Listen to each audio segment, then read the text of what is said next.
I spent 3 months in the log cabin home of Jim Gillis and his pard, Dick Stoker, in Jackass Gulch.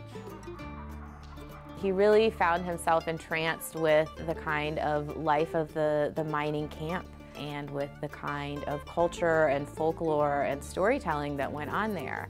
You know, he's in there in Angels Camp listening to other people's yarns. He must have been attracted to all those kind of storytellers like Gillis, like Ben Kuhn, because in some ways he could see himself doing that. And that's why I think also he felt like he could get up on the stage and tell stories. It's a turning point. He's about to go from being a local newspaper writer to international celebrity. Major funding for this program was provided by a grant from the Sonora Area Foundation, Couts Ironstone Vineyard, Fritz and Phyllis Groupie, Greenhorn Creek Resort and Camps Restaurant of Angels Camp, California.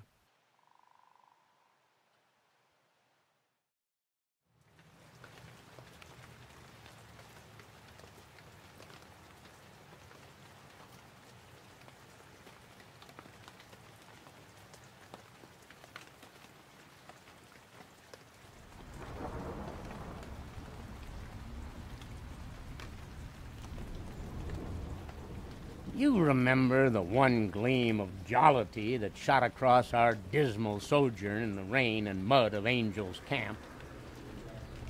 I mean, that day we sat around the tavern stove and heard that chap tell about the frog and how they filled him with shot.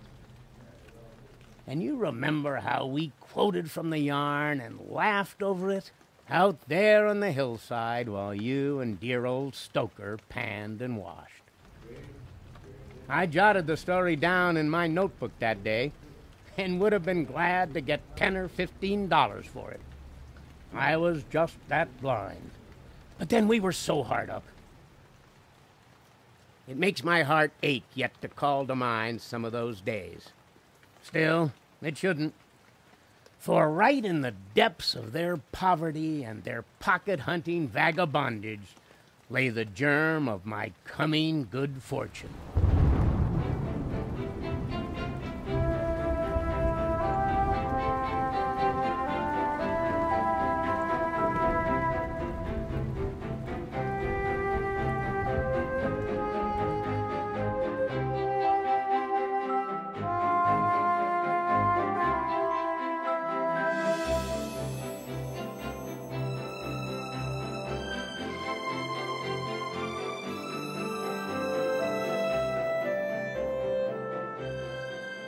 I spent 3 months in the log cabin home of Jim Gillis and his pard, Dick Stoker, in Jackass Gulch.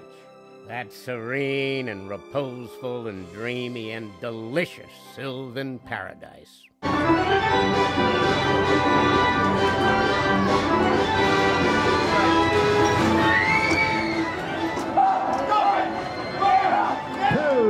I think you did. 18-2. 18 feet 2 inches, Casey Michael. The Jumping Frog Jubilee is the greatest reminder that we have of Mark Twain every year.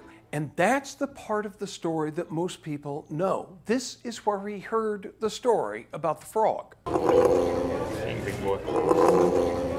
But if you really look at those 88 days and you look at what happened on Jackass Hill, you will get an intimate portrait of Sam Clemens. He's about to go from being a local newspaper writer to international celebrity. The 88 days, I mean, I think it's just a great story. Clemens, because he wasn't doing a day-to-day job, running after stories or having to meet deadlines, had the time to absorb so much that he was seeing and store it up and use it for books and sketches and memoirs all through his life. Those 3 months in Angels Camp and on Jackass Hill, I think really was a turning point for Samuel Clemens and for the career of Mark Twain. And I think, you know, I'm making a difference between the two, but I think it's important. Sam Clemens was a person and Mark Twain was the literary character and public persona that he cultivated. Orion was a Union man. He wrote a biography of Lincoln, and as part of the spoils of office when Lincoln came in, Orion was nominated, was given the position of a secretary to the governor of the territory of Nevada. So Orion is already headed out west. Sam spends a couple of weeks with a militia unit thinking he wants to fight on the Confederate side. Decides pretty quickly that this isn't for him. Has the money to pay for both himself and Orion to go overland on the stagecoach all the way to Nevada from Missouri. So that's how he gets out to Nevada. It's going to take him 21 days to get out to Carson City. And that trip was one of the most fondly remembered in his entire life. And in Roughing It, there's all these stories of how he gets out there. Ham and eggs and scenery, a downgrade, a flying coach, a fragrant pipe, and a contented heart. These make happiness. It is what all the ages have struggled for.